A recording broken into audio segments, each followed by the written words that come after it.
Bicycles. The shoulders cross over to the kneecaps. Rotate and work your obliques.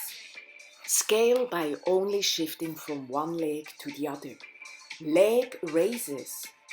Keep the back firmly pressed onto the floor and the neck long.